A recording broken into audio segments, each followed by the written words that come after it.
IPS 19 batch ADC Palwal हूँ। आज की इस वीडियो में हम इन जनरल 3 पैटर्न कंपोनेंट में बात करेंगे। पहला UPSC का पैटर्न पेपर का कैसा है, UPSC की तैयारी कैसे करनी चाहिए, क्या मिस्टेक्स हमें नहीं करनी चाहिए, in general after coming into service क्या UPSC में रोल होता है, और उसके बाद थर्ड कंपोनेंट होगा कि कॉम्पिटिटिव एग्जाम्स की तैयारी करने के लिए कैसे आप किन चीज़ों का ध्यान रखें और कैसे मोटिवेशन को बनाए रखें। तो जैसे अगर मैं UPSC की बात करूं तो UPSC में टोटल 9 पेपर होते हैं। जैसे इसका प्री, मेंस और इंटरव्यू 3 कंपोनेंट होते हैं। प्रीलिम्स में आपका जनरल स्टडीज और CSAT civil services aptitude test 2 objective exams होती हैं। जनरल स्टडीज वाले में 100 क्वेश्चन आते हैं 2 मार्क्स के, तो 200 मार्क्स का जनरल स्टडीज का पेपर होता है एंड 200 का ही आपका 80 questions including 2.5 marks each question CSAT का होता है। CSAT वाला पेपर क्वालिफाइंग होता है और जनरल स्टडीज की कट ऑफ जाती है। आप जैसे prelims around UPSC 15 to 17 times candidates को प्रीलिम्स क्वालिफाई करता है। प्रीलिम्स हो जाने के बाद मेंस में 9 पेपर होते हैं, जिसमें GS के 4 पेपर होते हैं, GS 1 2 3 4, एंड उसके बाद एक ऑप्शनल सब्जेक्ट आपको लेना होता है। UPSC में 25 ऑप्शनल की लिस्ट है, उसमें से आपको एक लेंगे, उनके 2 पेपर होते हैं, तो 6 पेपर हो गए। एक एस्से का होता है 7th पेपर, और 8वां 9वां पेपर होता है वो क्वालिफाइंग होता है, जो कि 8th पेपर है इंग्लिश का होता है, और 9th होता है वो लैंग्वेज का होता है। जो इंडियन कॉन्स्टिट्यूशन की शेड्यूल में लैंग्वेज मेंशन है, उनमें से आपको एक लैंग्वेज चूज करनी होती है। उसके बाद मेंस में करीब 2.5 से 3 टाइम्स कैंडिडेट को क्वालिफाई किया जाता है और उनको इंटरव्यू कॉल आता है, और इंटरव्यू के बाद फाइनल लिस्ट बनती है। प्रीलिम्स के जो मार्क्स होते हैं वो फाइनल रैंकिंग में ऐड नहीं होते हैं, ओनली मेंस एंड इंटरव्यू के मार्क्स ऐड होते हैं। अगर मैं टोटल मार्क्स की भी बात करूं तो आपका जो प्री के तो कोई आपने क्वालिफाई कर लिया, उसके बाद कोई मार्क्स ऐड नहीं होगा। मेंस में जो GS का पेपर है, GS 1 में आपकी sociology, history and geography 3 major subjects आती हैं, जो कि 250 मार्क्स का होता है। पेपर 2 में इंटरनेशनल रिलेशन और इंडियन पॉलिटी आती है, वो 250 मार्क्स का होता है। पेपर 3 में आपके economics, disaster management, environment and current affair के कुछ पोर्शंस होते हैं, वो भी 250 मार्क्स का होता है। एंड पेपर 4 होता है वो एथिक्स का होता है, जो कि 250 मार्क्स ईच। तो 1000 मार्क्स तो जनरल स्टडीज के होते हैं। 500 मार्क्स का ऑप्शनल के 2 पेपर होते हैं 250 ईच के, 1500 मार्क्स ही हो जाते हैं। 250 मार्क्स का आपका एस्से का पेपर होता है, तो 1750 मार्क्स का टोटल मेंस होता है। मेंस क्वालिफाई करने के बाद जो इंटरव्यू होता है वो 275 मार्क्स का होता है, तो टोटल 2025 मार्क्स बनते हैं UPSC में, जिसकी आपके मार्क्स आते हैं, उस हिसाब से आपकी रैंक दी जाती है। अब जो सेकंड मेजर चीज़ें आती हैं कि जो मैंने मेजर सब्जेक्ट्स बताई पेपर वाइज, उसमें क्या स्टैंडर्ड बुक्स फॉलो करनी चाहिए, क्या करंट अफेयर फॉलो करना चाहिए। हाउएवर ये आपको बुक्स काफ़ी UPSC के टॉपर्स के वीडियोस में YouTube पे भी मिल जाएंगी, फिर भी मैं एक बार आपको जस्ट गो थ्रू कर देता हूँ 2 मिनट में। जैसे हिस्ट्री में ancient, medieval and modern and world history 4 component होते हैं। तो एंशिएंट में जैसे एक नितिन सिंघानिया की बुक आती है आर्ट एंड कल्चर की, वो पढ़ सकते हो आप। एंड तमिलनाडु बोर्ड की NCERT है 11th-12th क्लास की, उसमें डायनेस्टी वाइज क्या क्या चीज़ें हुई हैं आर्किटेक्चर में, आपके लिटरेचर में, यानी डांस फॉर्म में, वो चीज़ें वहाँ से कवर की जा सकती हैं। मिडिवल का पोर्शन आप NCERT से कवर कर सकते हैं। मॉडर्न इंडिया के लिए आप स्पेक्ट्रम कवर कर सकते हैं, और वर्ल्ड हिस्ट्री के लिए कोई एनी कोचिंग नोट या किसी यूट्यूब चैनल को रेफर कर सकते हो। उसमें गिनती के 15 to 17 टॉपिक्स हैं, तो वो उनके शॉर्ट नोट्स बना के कवर किया जा सकता है। सिमिलरली पेपर 1 में जो दूसरा मेजर सब्जेक्ट है दैट इज ज्योग्राफी। ज्योग्राफी में इंडियन ज्योग्राफी और आपकी physical geography and world geography आती है। फिजिकल ज्योग्राफी के लिए GC लियोंग की बुक है, एंड साथ में ही 11th क्लास की NCERT है फिजिकल ज्योग्राफी की, वो आप रेफर करें। और इंडियन ज्योग्राफी के लिए NCERT रेफर कर सकते हैं। वर्ल्ड ज्योग्राफी में जो क्वेश्चंस होते हैं वो मोस्टली करंट अफेयर ओरिएंटेड होते हैं, तो यूट्यूब के किसी चैनल से जो locations through out the year news में रही होती हैं, उन पे आप मैप ओरिएंटेड क्वेश्चंस रेफर कर सकते हैं। सिमिलरली थर्ड जो सब्जेक्ट है वो सोशियोलॉजी है। सोशियोलॉजी के लिए आप NCERT या किसी कोचिंग नोट्स जो प्रिंटेड मार्केट से ले सकते हैं, फिर वो रेफर कर सकते हैं। प्रीलिम्स में सोशियोलॉजी का एज सच बहुत ज़्यादा नहीं आता है, मेंस में ही 1-2 क्वेश्चंस आते हैं, वो भी करंट ओरिएंटेड आते हैं। पेपर 2 में आपका इंडियन पॉलिटी है। इंडियन पॉलिटी की लक्ष्मीकांत की बुक आप रेफर कर लें, और मे बी बिगनर्स के लिए एक यूट्यूब पे मुरनाल का चैनल है, उस पर भी पॉलिटी के अच्छे खासी वीडियोस हैं, वो आप रेफर कर सकते हैं। एंड इंटरनेशनल रिलेशंस में जो क्वेश्चंस आते हैं मोस्टली वो करंट अफेयर ओरिएंटेड आते हैं। तो स्टैटिक को कैसे करंट से रिलेट किया जाता है वो मैं करंट अफेयर सेक्शंस वाले में बताऊंगा। थर्ड पेपर है, उसमें इकोनॉमी है।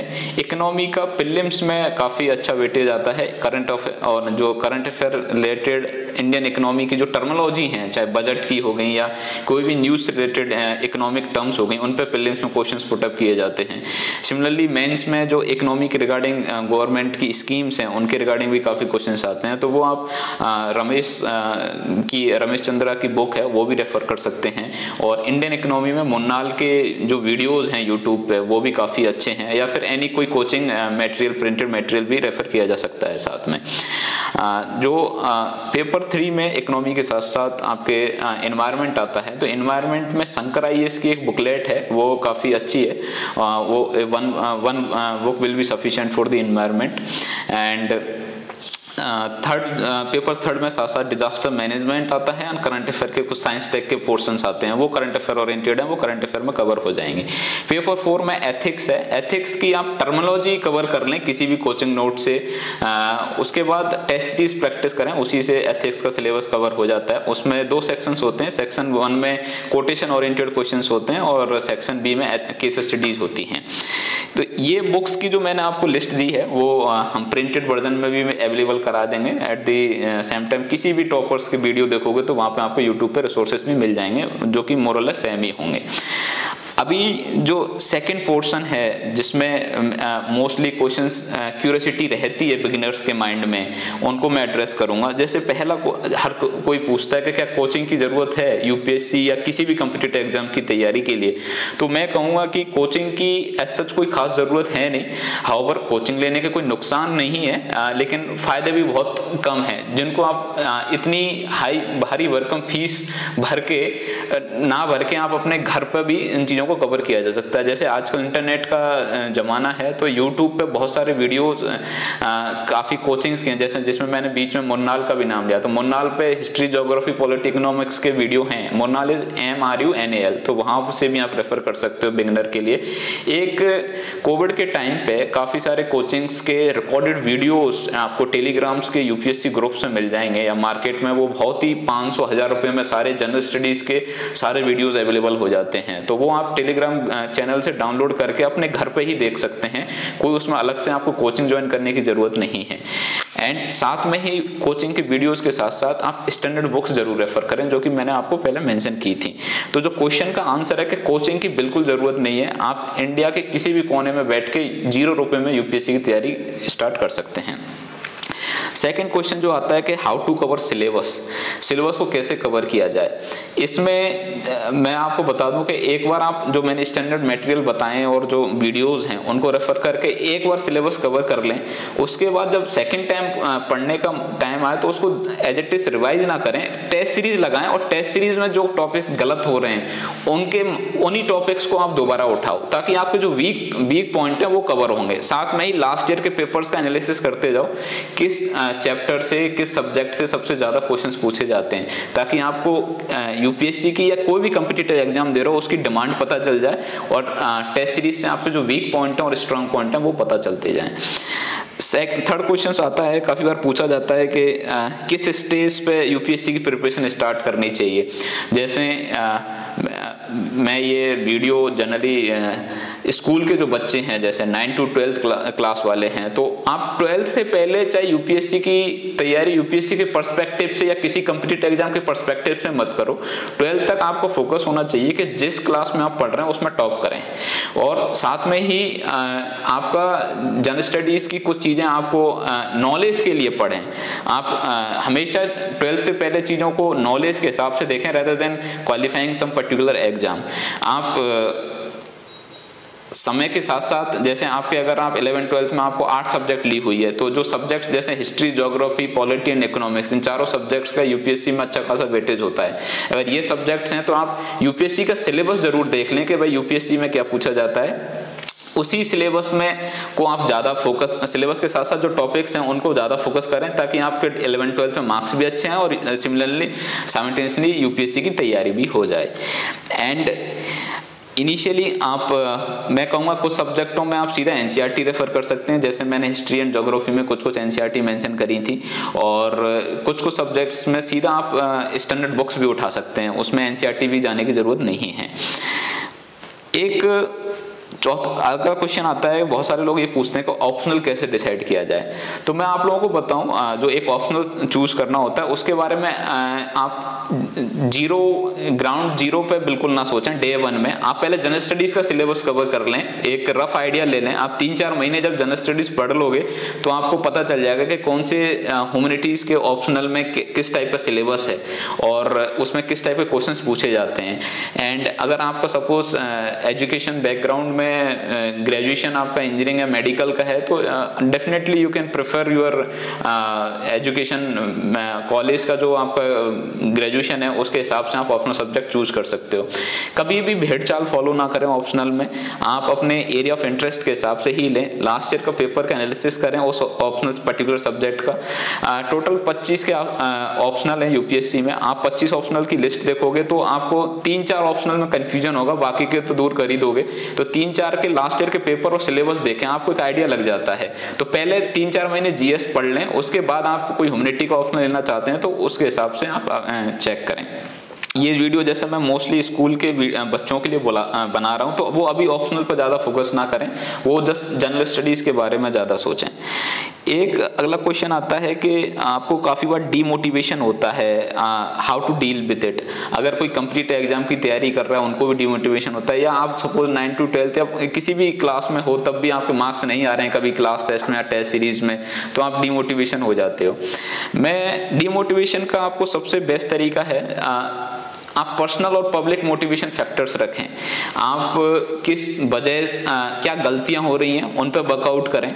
कभी भी रोट लर्निंग पे फोकस ना करें, थोड़ा सा आप माइंड को क्यूरियोसिटी रखें, चीज़ों का प्रैक्टिकल एप्लीकेशंस क्या है उनको फोकस करें, चीज़ों को एज ए नॉलेज गेन के हिसाब से पढ़ें, ताकि आपको उसमें इंटरेस्ट भी आए और कॉन्फिडेंस भी आपको बूस्टअप हो। जब आप कभी कोई टेस्ट सीरीज लगाएं या क्लास टेस्ट में कम मार्क्स आए, तो उसमें किस टॉपिक से आपसे क्या गलतियां हो रही हैं उनको आप उन टॉपिक्स को दोबारा उठाएं।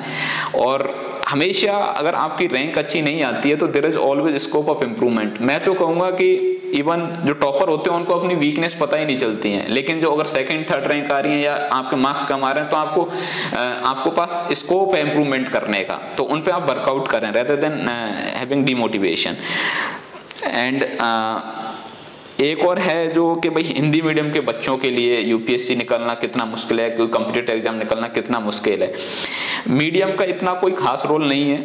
मैं पहले मानता हूं कि आज से 3-4 साल पहले हिंदी मीडियम के बच्चों के लिए काफ़ी करंट अफेयर्स रिलेटेड चीज़ें शायद कंटेंट मार्केट में अवेलेबल नहीं था। जैसे इंग्लिश मीडियम में काफ़ी अच्छे न्यूज़पेपर्स थे जो कि यूपीएससी की डिमांड के हिसाब से एनी कम्पिटिटिव एग्जाम की डिमांड को कंप्लीट करते थे, हिंदी मीडियम में नहीं था। बट आज की डेट में करंट अफेयर के जो मटेरियल्स हैं, चाहे वो किसी कोचिंग के मटेरियल हो गए या न्यूज़पेपर्स हो गए या कोई एनी मैगजीन्स हो गई, वो हिंदी मीडियम में भी अवेलेबल हैं। तो ये अगर आपकी थॉट है कि हिंदी मीडियम में निकालना मुश्किल है या रैंक अच्छी नहीं आएगी, तो वो मैं तो आज की डेट में उनको अपवाद ही बोलूंगा। अगर आपके पास कॉन्फिडेंस है और अगर राइट गाइडेंस है और आपने सही तरीके से एग्जाम की डिमांड को देखते हुए टेस्ट सीरीज लगा के अगर तैयारी की है, तो आप हिंदी मीडियम से भी बहुत अच्छी रैंक ला सकते हैं। राइटिंग का कितना बड़ा रोल होता है किसी भी कॉम्पिटिटिव एग्जाम में, चाहे भले आप यूपीएससी दे रहे हैं या एसएससी, बैंकिंग या टीचिंग या पुलिस या एनीथिंग, डिफेंस और एक्सेट्रा, उसमें टेस्ट सीरीज बहुत बड़ा रोल प्ले करता है। आप एक बार सिलेबस कंप्लीट करने के बाद टेस्ट सीरीज जरूर लगाएं, बिकॉज टेस्ट सीरीज से आपकी जो एग्जाम की नर्वसनेस है वो खत्म होती है, आपकी स्पीड इंप्रूव होती है, आपके जो वीक टॉपिक्स हैं वो पता चलता है। एंड कोई भी कोचिंग जो टेस्ट सीरीज बनाती है वो हमेशा लास्ट ईयर के पेपर्स का एनालिसिस करके ही उस टेस्ट सीरीज को बनाती है, तो वो उन टॉपिक्स को ज़्यादा फोकस करते हैं जो कि एग्जाम्स में बार बार पूछे जाते हैं। देयर इज अ डिफरेंस, जो बोलते हैं ना smart study and hard work में क्या डिफरेंस है, यही है। आप पूरे सिलेबस को इक्वली फोकस ना करें, जिन टॉपिक्सों में से ज़्यादा पूछा जाता है उन टॉपिक्स पर ज़्यादा फोकस करें। सपोज आप 9th या 10th की एग्जाम भी लिख रहे हैं, तो 10th के आप लास्ट 10 ईयर्स के पेपर्स का एनालिसिस करें, उसमें जो टॉपिक्स ज़्यादा पूछे जाते हैं उन पर ज़्यादा फोकस करें, कम पूछे जाते हैं उन पर कम करें। ये तो अभी हम जो बात कर रहे थे वो यूपीएससी की तैयारी कैसे करनी चाहिए, क्या सिलेबस है, किन चीज़ों का आप तैयारी करते टाइम ध्यान रखें, वो चीज़ें मैंने मेंशन की हैं। अभी जो हमारा थर्ड सेक्शन है उस पे कि सिलेक्शन के बाद क्या चीज़ें होती हैं, ट्रेनिंग कैसे होती है, क्या पोस्ट होती हैं, क्या सर्विस में आने के बेनिफिट्स हैं, क्या लॉसेस हैं आपको। जैसे आप सेलेक्ट हो जाएंगे एज पर रैंक, आपकी सर्विस एलोकेशन हो जाती है और उसके बाद ट्रेनिंग आपकी होती है। पहले फाउंडेशन कोर्स होता है 3 महीने का, जो कि मसूरी में Lal Bahadur Shastri national academy of administration है, वहाँ पे होता है। एंड उसके बाद फेज 1 होता है जो कि प्रोफेशनल ट्रेनिंग बोलते हैं, वो सर्विस वाइज अलग अलग सेंटर्स पे चले जाते हैं। आईएएस की मसूरी में ही होती है लवासना में, एंड आईपीएस की हैदराबाद में होती है सरदार वल्लभ भाई Patel national police academy, and IRS की नागपुर में होती है, एंड ऑडिट अकाउंट की शिमला में होती है, फॉरेस्ट सर्विस की देहरादून में होती है, फॉरेन सर्विस की दिल्ली होती है। सिमिलर अलग अलग सर्विसेज की अलग अलग हैं। यूपीएससी में जब आप फॉर्म भरते हैं तो प्री एग्जाम निकल जाने के बाद आपके मेंस से पहले आपको डिटेल एप्लीकेशन फॉर्म भरना होता है। उसमें आपकी हॉबीज, आपके सारे एरिया ऑफ इंटरेस्ट, आपका एजुकेशन बैकग्राउंड, सारी डिटेल भरनी होती है आपको। एंड मेंस निकल जाने के बाद आपको आपकी सर्विस प्रेफरेंसेस और कैडर प्रेफरेंसेस देनी होती हैं। इंडिया में टोटल 26 कैडर्स हैं। ऑन एवरेज हर एक स्टेट को एक कैडर बना रखा है, लेकिन कुछ छोटे स्टेट्स को उन्होंने कंबाइंड मर्ज भी किया हुआ है, और यूटीज का एक अलग से एग्मोट कैडर है। तो आपकी रैंक और प्रेफरेंस के बेसिस पे आपको कैडर एलोकेशन होता है। रैंक के बेसिस पे सर्विस एलोकेशन होती है। सिविल सर्विसेज में अराउंड 20 के आसपास सर्विसेज होती हैं। आप जब डिटेल एप्लीकेशन फॉर्म भरते हैं तो आपकी सर्विस की प्रेफरेंस में जैसे IAS, IPS, foreign service, revenue service में इनकम टैक्स रेवेन्यू, दूसरी रेवेन्यू सर्विस में कस्टम है, custom central excise, audit and account service हो गई, सिविल अकाउंट्स हो गई, डिफेंस अकाउंट हो गई, रेलवे अकाउंट्स हो गई, इंडियन रेलवे ट्रैफिक सर्विस हो गई, आपकी पोस्टल सर्विस हो गई, इंफॉर्मेशन सर्विस हो गई। सिमिलरली इसी टाइप से ग्रुप ए और ग्रुप बी की टोटल 20 के आसपास सर्विसेज हैं जो कि सिविल सर्विसेज में सेलेक्ट होने पर एज पर योर रैंक और एज पर योर प्रेफरेंस आपको अलॉट की जाती है। अब हम बात कर रहे थे कि प्रोफेशनल ट्रेनिंग में सब लोग अपने अपने सेंटर्स में जाएंगे, तो मैं अगर आईएएस की बात करूं तो 3 महीने का फाउंडेशन कोर्स और 9 महीने का आपका प्रोफेशनल ट्रेनिंग फेज 1 होता है। टोटल 1 ईयर की ट्रेनिंग एकेडमी में होती है। उसके बाद जो आपको कैडर एलोकेट होता है उसमें आप डिस्ट्रिक्ट ट्रेनिंग के लिए आ जाते हैं। 1 साल की डिस्ट्रिक्ट ट्रेनिंग होती है। एंड जैसे मैं आपको मेरे केस में बात करूं तो मेरे को हरियाणा अलॉट हुआ था, तो मैं हरियाणा में एक पर्टिकुलर डिस्ट्रिक्ट गुड़गांव में मेरी डिस्ट्रिक्ट ट्रेनिंग हुई थी। उसमें आपको एक महीने के लिए आपको डिफरेंट चार्जेस दिए जाते हैं, जैसे एसडीएम हो गया, बीडीओ हो गया, तहसीलदार हो गया, पुलिस के साथ अटैचमेंट हो गए, जुडिशरी के अटैचमेंट्स हो गए, आपको अपने स्टेट के बारे में भी बताया जाता है। उसके बाद आपका full fledge independent charges start हो जाते हैं। जैसे ये 1 year in academy, 1 year in district, 2 year की ट्रेनिंग कंप्लीशन हो जाने के बाद आपको एक MA in public administration from JNU की डिग्री दी जाती है। उसके ट्रेनिंग के फाउंडेशन कोर्स के हो जाने के बाद आपके कुछ पेपर्स होते हैं वो आपको निकालने होते हैं, और फेज 1 के बाद कुछ पेपर्स होते हैं। जैसे ट्रेनिंग में जो चीज़ पढ़ाई जाती है उसी का एवेल्यूशन होता है वो। सिमिलरली आपकी डिस्ट्रिक्ट ट्रेनिंग हो जाने के बाद भी आपको कुछ आपकी रिपोर्ट सबमिट करनी होती है कि डिस्ट्रिक्ट में आपने क्या सीखा। उसके बाद 1 महीने का फेज 2 होता है, वापस आप अकेडमी में जाते हैं। तो foundation course, phase 1, district training और फेज 2, इन चारों को मिला के आपकी पूरी ट्रेनिंग कंप्लीट हो जाती है आफ्टर 2 ईयर। ट्रेनिंग कंप्लीशन हो जाने के बाद 3 महीने की आपकी असिस्टेंट सेक्रेटरीशिप होती है, जो कि आपको पार्लियामेंट में कोई एक मिनिस्ट्री अलॉट होती है, उसमें आप असिस्टेंट सेक्रेटरी की पोस्ट पे 3 महीने काम करते हो। उसके बाद जब आप डिस्ट्रिक्ट्स में दोबारा आते हो देन आप फुल प्लेस चार्ज आपको दिए जाते हैं। जैसे 1 से 1.5 साल आपको एसडीएम की पोस्टिंग दी जाती है, देन एक किसी इंडिपेंडेंट सब डिवीजन में। उसके बाद कैडर टू कैडर थोड़ा सा पोस्टों का एलोकेशन बदल जाता है। हरियाणा की बात करूं तो एसडीएम के बाद एडीसी की पोस्टिंग दी जाती है। काफ़ी स्टेट्स में आपको सीओ जिला परिषद की पोस्ट भी दी जाती है, या इवन जॉइंट डेवलपमेंट ऑफिसर्स की बात दी जाती है। और उसके बाद फिर आपको कमिश्नर कॉरपोरेशन निगम का एक्सपोजर दिया जाता है। एंड उसके बाद आप डिप्टी कमिश्नर या डिस्ट्रिक्ट मजिस्ट्रेट की या कलेक्टर जो नॉमनक्लेचर्स हैं वो पोस्ट दी जाती है। हर एक स्टेट में पोस्टों के नॉमनक्लेचर्स चेंज हो सकते हैं, लेकिन रोल मोर और लेस सेम ही होते हैं। जैसे अगर मैं आपकी बात करूं तो DC/DM होता है। जब आप ऑफिस में सिविल वर्क करते हो तो आपके पास DC की टाइटल होता है, और जब आप मजिस्ट्रियल पावर अपनी यूज करते हो तो आप डिस्ट्रिक्ट मजिस्ट्रेट होते हो। सिमिलरली SDM/SDO सिविल होता है SDMs के लेवल, सब डिवीजन के लेवल पर। एंड जब आप DC के बाद आपकी फील्ड पे कुछ और भी पोस्ट होती हैं, उन पे भी आपको रखा जा सकता है। उसके बाद आपको सचिवालय में, और आफ्टर 12 to 15 ईयर्स आप फिर सचिवालय में चले जाते हैं, और वहाँ पे आपका जो रिमेनिंग ड्यूरेशन पीरियड होता है वहाँ पे आपको सर्व करना होता है। हाउएवर ये सरकार पे डिपेंड करता है, ये आपको फील्ड में भी कभी भी किसी भी स्टेज पे अगर आपकी लेवल के हिसाब से आपकी वो है तो आपको भेजा जा सकता है। काफ़ी हाँ, अभी हम बात करेंगे कि सर्विस में आने के बाद आपके क्या पर्क्स एंड अलाउंसेस होते हैं। जैसे जब आप फील्ड पोस्टिंग पे आते हो तो आपको सैलरी स्टार्ट होती है आपकी 5400 ग्रेड पे से, एंड साथ में ही आपको रेजिडेंस मिलते हैं, आपको हाउस में स्टाफ मिलता है आपके लिए, हाउस हेल्प के लिए cook and cleaning staff and drivers and gunmen. And एक जो हम बात करते हैं कि आईएएस में इनिशियली फेज में आपको शायद सैलरी इतना ना मिले, लेकिन एक जो सेटिस्फेक्शन है सर्विस में आने के बाद लोगों की हेल्प करने का, वो जरूर मिलता है। मैं आपको बताऊं तो जनरली समटाइम ये क्वेश्चंस बहुत बार पूछा भी जाता है इंटरव्यूज में कि आईएएस ही क्यों किया, आईएएस क्यों या यूपीएससी ही क्यों ऑप्ट किया।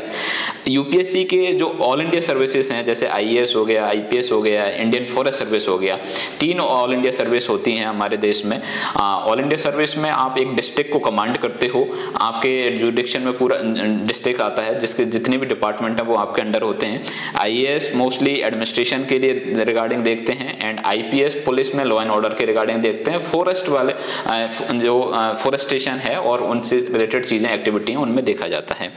तो हम जो बात कर रहे थे कि आईएएस ही क्यों, आईएएस में आपका जो डाइवर्सिफिकेशन ऑफ वर्क है वो इतना ज्यादा है कि आपको डे 1 से टिल योर रिटायरमेंट आपकी मेंटली ग्रोथ होती है। डेली बेसिस में आप नई नई चीजें सीखते हैं। फॉर एग्जांपल एक जिले में करीब 35 से 40 डिपार्टमेंट हैं, वो आपके अंडर आते हैं। जब आप उनकी रिव्यू मीटिंग्स लेते हैं, आप उनकी स्कीम्स के इंप्लीमेंटेशन के बारे में जानते हैं, तो आप बीइंग, जैसे मैं उदाहरण दूं तो मैं आईआईटी से टेक्निकल ग्रेजुएट हूं, और मैं जब हेल्थ की कोई मीटिंग लेता हूं तो काफ़ी उसमें मेरे को हेल्थ के बारे में पता चलता है। ऐसी एग्रीकल्चर की लेता हूं तो एग्रीकल्चर के बारे में पता चलता है। तो आपको डेली बेसिस पे कुछ ना कुछ सीखने को मिल रहा है, लाइफ आपकी मोनोटोनस नहीं होती। सेकंड जो रीजन है आईएएस में आने का, आपको आपके जो सिग्नेचर का इम्पैक्ट है, जो आप पॉलिसी इंप्लीमेंट कर रहे हैं, उससे जो लोगों की लाइफ में जो चेंजेस हो रहा है वो डायरेक्ट इम्पैक्ट होता है। वो इम्पैक्ट आप होते हुए देख सकते हैं। आपको आप जैसे किसी और जॉब में हैं तो आपका जो, जैसे इंजीनियर हैं तो आप रोड बना रहे हैं या बिल्डिंग बना रहे हैं, उसका भी इम्पैक्ट है कहीं ना कहीं, लेकिन वो बहुत इनडायरेक्ट है। और आईएएस में जैसे आपने किसी की अगर पेंशन लगाई तो उसकी जिस दिन से पेंशन लगना स्टार्ट होगी, उसकी जो बेसिक नीड्स हैं वो कंप्लीट होना स्टार्ट हो जाएंगे। तो वो चेंजेस आप देख सकते हो। एंड जो आपकी फाइनेंशियल अथॉरिटी है, एडमिनिस्ट्रेटिव अथॉरिटी है आईएएस में, वो आपको बाय वर्च्यू ऑफ पोस्ट दी जाती है, ताकि आप जो प्लान कर रहे हो, जो इनिशिएटिव आप सोच रहे हो, जो चेंज आप समाज में लाना चाहते हो, वो अथॉरिटी आपकी कलम में है, तो वो आप चेंज ला सकते हो। तो ये 2 या 3 रीजंस हैं जिसकी वजह से आई तो really like this post. And अब हम बात करेंगे कि मैं काफ़ी बार बच्चों से जब इंटरेक्ट करता हूं तो उनमें मोटिवेशन नहीं होता है। वो उनसे अगर पूछें कि आप आईएएस क्यों नहीं बनना चाहते हो, तो उनका सिंपल सा जवाब होता है कि मेरे से आईएएस नहीं निकलेगा। हाउएवर उन्होंने कभी यूपीएससी का सिलेबस भी नहीं देखा होता है, और उनको कभी कोई अटेम्प्ट भी नहीं लिखा होता है। तो एक तो सबसे पहली बात, किसी भी कॉम्पिटिटिव एग्जाम को निकालने के लिए आप कॉन्फिडेंस रखें। अगर आपके पास कॉन्फिडेंस है तो 50% एग्जाम की तैयारी आपकी वहीं हो जाती है। उसके बाद आपको सिंसियरिटी और डेडिकेशन की जरूरत होती है, ताकि आप सिलेबस पूरा से कंप्लीट कर लें और उसकी टेस्ट सीरीज लगा लें ताकि उसमें से जो आपकी मिस्टेक्स हैं वो फाइंड आउट हो जाएं, जो एग्जाम का प्रेशर है, नर्वसनेस है, वो खत्म हो जाए और आपकी फर्स्ट अटेम्प्ट में ही अच्छी रैंक के साथ इन हो। मैं आपको एक छोटी छोटी बातें बताना चाहूँगा मोटिवेशन के रिगार्डिंग। आप जैसे लाइफ में सपोज क्लर्क बनना चाहते हैं, LDC की एग्जाम की तैयारी कर रहे हैं, तो आप एक कोई ऐसा तो नहीं है कि छोटी एग्जाम है तो उसके लिए आप 2 घंटे पढ़ेंगे, आप अपना 100% ही देंगे। जब आपको 100% ही देना है तो आप देश की सबसे बड़ी एग्जाम के लिए तैयारी करो। आप जब अपना 100% दोगे और आप सिलेबस को सही से देख के और टेस्ट सीरीज के साथ प्रॉपर गाइडेंस से तैयारी करोगे तो आप फर्स्ट अटेम्प्ट में अच्छी रैंक लाओगे। मैं आपको बता दूं कि बहुत सारे बच्चे ऐसे हैं जो निकाल सकते हैं इस एग्जाम को, बस जरूरत है तो उनको राइट गाइडेंस की। आज की डेट में आपको सब कुछ ऑनलाइन अवेलेबल है, आप किसी भी कोने में कहीं पे भी बैठ के जो मैंने सोर्सेस बताए उनको फॉलो करके आप इस एग्जाम को निकाल सकते हैं। हमेशा से जब तैयारी करो तो एज ए टॉपर की तरह तैयारी करो। रिजल्ट चाहे जो भी हो वो बात की बात है, लेकिन रिजल्ट आने से पहले आप उस एग्जाम के टॉपर हो और उसी हिसाब से तैयारी करो आप। एंड बोलते हैं ना, सपने वो नहीं होते जो कि हम सोते हुए देखते हैं, सपने वो होते हैं जो आपको सोने ना दें। तो आप सपना सबसे बड़ा देखें। आपको अगर IAS बनना है या PM बनना है या CM कुछ भी बनना है आपको, तो आप अगला जन्म तो नहीं लोगे, इसी जन्म में आपको कवर करना है। तो उसके लिए आपने सपना देख लिया। अब सपोज आपने IAS बनने का सपना देखा तो उसका सिलेबस क्या होता है वो पता करो, उसके पेपर्स कैसे होते हैं, उसकी डिमांड, एग्जाम की डिमांड क्या है, लास्ट ईयर के पेपर्स में कैसे क्या क्या चीजें पूछी गई थी, उसमें आप टेस्ट सीरीज लगाएं और उसके बाद आप डेफिनेटली एक अच्छा रिजल्ट आएगा। तो अगर आप सिंसियर हैं, डेडिकेटेड हैं, कॉन्फिडेंस हैं, तो आप लाइफ में कोई भी एग्जाम निकाल सकते हैं। एंड बहुत बार आपको ऐसा लगता है कि एक मोटिवेशन, जब मेरे टेस्ट में कम नंबर आ जाते हैं, तो आप हमेशा पर्सनल मोटिवेशंस को याद रखो कि आपने इस एग्जाम में या आने के लिए क्या वजह थी आपकी आने की।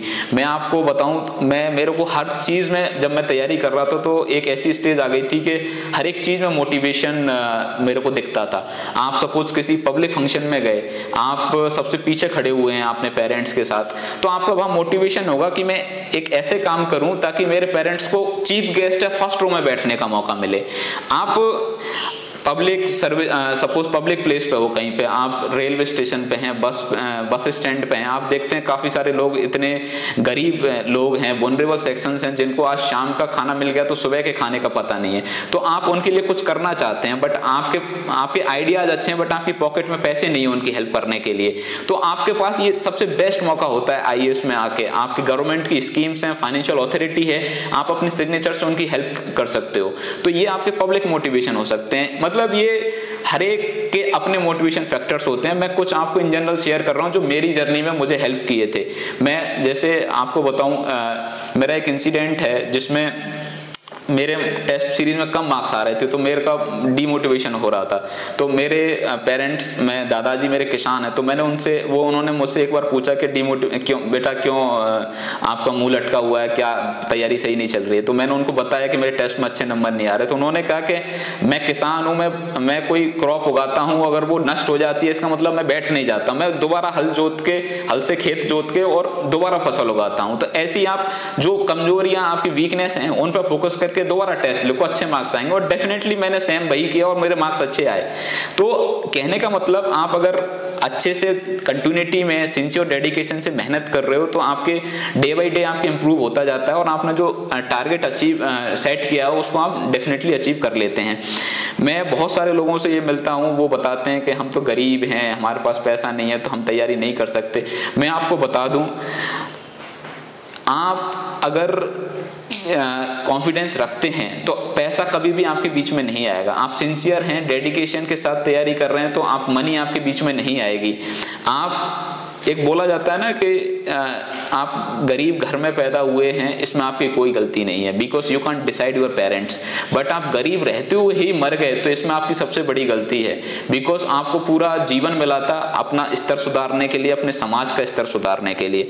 तो आज की डेट में, जब मैंने जैसे बताया कि कोचिंग की वीडियो भी इंटरनेट पे अवेलेबल हैं, आपको स्टैंडर्ड बुक्स अवेलेबल हैं, आपको जो खर्चा आएगा तो वो बस बुक्स खरीदने का खर्चा आएगा। वो भी बहुत सारी ऑनलाइन साइट्स हैं जिन पे आपको soft copy free of cost मिल जाती है टेलीग्राम्स ग्रुप्स पे, तो आपको इवन वो भी खर्चा करने की जरूरत नहीं है। टेस्ट सीरीज भी आपको ज्वाइन करने की जरूरत नहीं है, मार्केट से टेस्ट सीरीज प्रिंटेड मटेरियल में मिल जाता है। जैसे मैं किसी भी ऑब्जेक्टिव एग्जाम की बात करें, एसएससी या यूपीएससी या कोई एनीथिंग, उसका आप दिल्ली में या एनी जहां पे कोचिंग सेंटर्स हैं वहां पे आप प्रिंटेड मटेरियल मिल जाएगा आपको। टेलीग्राम्स के इन ग्रुप्स पे आपको ऑनलाइन सॉफ्ट कॉपी मिल जाएगी, उनकी प्रिंट निकाल के आप अपने से टेस्ट लगा के उनका जो मॉडल्स आंसर्स होते हैं उनसे कंपेयर कर सकते हैं अपने आंसर्स, चाहे वो ऑब्जेक्टिव के प्रीलिम्स हो या सब्जेक्टिव के मेंस के पेपर्स हो। आप मॉडल आंसरों से अपने कंपेयर करें और अपनी जो गलतियां हो रही हैं उन पर वर्कआउट करें। जो ये कोचिंग्स हैं जो टेस्ट सीरीज सारा कुछ तैयार करके देती हैं, ये जब आपको फ्री ऑफ कॉस्ट में अवेलेबल हो रही हैं तो उनका यूज करें। आपको जस्ट स्पून फीडिंग करनी है, उन्होंने आपको सारी चीजें तैयार कर दी हैं, उनकी टीम वर्कआउट करती है, तो आप उस चीज को सीधा यूज करें और अपने अच्छे मार्क्स लाएं। एक जो जनरली थॉट आता है कि मेरे से तो नहीं हो पाएगा बीच बीच में and due to different reasons, तो मैं आपको बता दूं कि अगर आप कॉन्फिडेंस रख रहे हैं और मैंने जो सोर्सेस बताए हैं उनके माध्यम से करोगे तो ये एग्जाम बहुत ही आसान है। लोगों ने इस एग्जाम को बहुत हाइप कर दिया है। मैं ये नहीं कहता कि कंपटीशन नहीं है, बिकॉज बहुत सारे सिंसियर कैंडिडेट इस एग्जामों की तैयारी कर रहे हैं, तो कंपटीशन है। बट आप अगर राइट गाइडेंस के साथ, सिंसियर डेडिकेशन के साथ करोगे और जो रिसोर्सेज बताए हैं उनसे करोगे तो डेफिनेटली इस एग्जाम को निकाल लोगे। अभी के इस स्टेज पे आप सपोज मूवी भी देखते हैं कोई, तो इस टाइप की डॉक्यूमेंट्री या फिर बायोपिक मूवीज देखें, जैसे आप महात्मा गांधी जी पे कोई मूवी बनी है, सरदार पटेल पे कोई बनी है, भगत सिंह पे जो मूवी बनी है, या फिर जैसे RSTV का एक संविधान करके टीवी सीरीज है जो उसमें 10 एपिसोड में बता रखे हैं कि कैसे संविधान को बनाया गया, डिफरेंट आर्टिकल्स कैसे रखे गए, उसमें क्या अमेंडमेंट्स कैसे किए गए। एंड साथ में एक भारत की खोज करके है जिसमें पूरा इंडस वैली सिविलाइजेशन से लेके आज की डेट तक का सारा कुछ है। आप World War I की डॉक्यूमेंट्री देखें, World War II की डॉक्यूमेंट्री देखें। कहने का मतलब मनोरंजन करते टाइम भी ऐसी चीजें देखें ताकि आपको कहीं ना कहीं चीज़ों की नॉलेज होती जाए, यूपीएससी की साइड आपका इंक्लिनेशन होता जाए और आपका यूपीएससी का सिलेबस भी कवर होता जाए। And not only UPSC, any competitive exam which includes general studies subjects, वो आपकी चीज़ें कवर हो जाएं। तो आप हमेशा से आप सपोज आप 6th क्लास में पढ़ते हैं तो 6th क्लास में आप यूपीएससी की तैयारी स्टार्ट नहीं करोगे। आपका टारगेट होगा कि 6th क्लास को टॉप करें और साथ में ही जो किसी कॉम्पिटिटिव एग्जाम्स, जनरल स्टडीज का पार्ट होता है, उन सब्जेक्ट्स को जो आपके सिलेबस के भी पार्ट हैं 6ठी 7वीं क्लास में, उनको ज्यादा से ज्यादा फोकस करें। और जब एंटरटेनमेंट के लिए कुछ मूवीज या गाने सुनने का या वीडियो गेम्स देखने का, खेल, सिलेबस भी कवर हो जाए और आपका एंटरटेनमेंट भी हो जाए। मैं आपको बता दूं, आप अगर एजुकेशन से भागोगे तो आपको पढ़ाई काटने को दौड़ेगी, लेकिन एक आपका स्केड्यूल बना लोगे, हमेशा से तैयारियां शेड्यूल बना के करो। एक टाइम टू टाइम आपको इतने बजे जगना है, उसके बाद आपको स्कूल जाना है, फिर होमवर्क करना है, इतने पे रिवीजन करना है। 24 घंटे, हर किसी के पास 24 घंटे होते हैं। आप उसको अगर टाइम टू टाइम घंटे वाइज डिवाइड करके उसको आप अपना शेड्यूल बना के डे फॉलो करोगे तो बहुत ही प्रोडक्टिव दिन आएगा। And end of the day आपकी एक ये होना चाहिए कि मैंने आज पूरे दिन किया क्या। ये आप अगर इस टाइप की आप लाइफस्टाइल फॉलो करते हैं एंड साथ में ही sports and extra curricular activities पे भी फोकस करें, no doubt in that, and but academics should not be compromise on cost of that. And आप अगर इस टाइप की थिंकिंग रखोगे तो आप डेफिनेटली चाहे लाइफ में किसी पोस्ट पे जाएं या ना जाएं, लेकिन एक अच्छे इंसान बनोगे। और यूपीएससी, मैं तो आप सबको बताना चाहूँगा कि यूपीएससी की एग्जाम की तैयारी जरूर करें, बिकॉज इसका जो सिलेबस है वो इतना हॉलिस्टिकली डिजाइन किया हुआ है कि हर एक सब्जेक्ट की कुछ ना कुछ पार्ट्स को, कंपोनेंट को इंक्लूड करता है। तो जब आप यूपीएससी की एग्जाम की तैयारी करते हैं, चाहे आपका सिलेक्शन ना हो, लेकिन आप एक नॉलेजेबल पर्सन बनते हैं, so that you can participate at any public platform, because आपको हर एक चीज के बारे में कुछ ना कुछ पता होता है। वो एक आपको अच्छा इंसान बनाता है। तो बस अगर मैं समराइज करूं इन चीजों को, तो अगर आप कॉन्फिडेंस रखते हैं और आपको राइट गाइडेंस के साथ, सिंसियरिटी एंड डेडिकेशन के साथ अगर इस एग्जाम को तैयारी करते हैं, तो definitely you can be the topper of this particular exam in next coming years. आपको जरूरत है तो कॉन्फिडेंस रखने की, और जो मैंने रिसोर्सेस बताए हैं उनको फॉलो करने की। आप सिंसियरिटी से अभी जिस क्लास में हैं उस क्लास को टॉप करने की सोचें, बिकॉज आप अगर टॉप करोगे तो लाइफ में कुछ ना कुछ अच्छा ही करोगे। Thank you so much.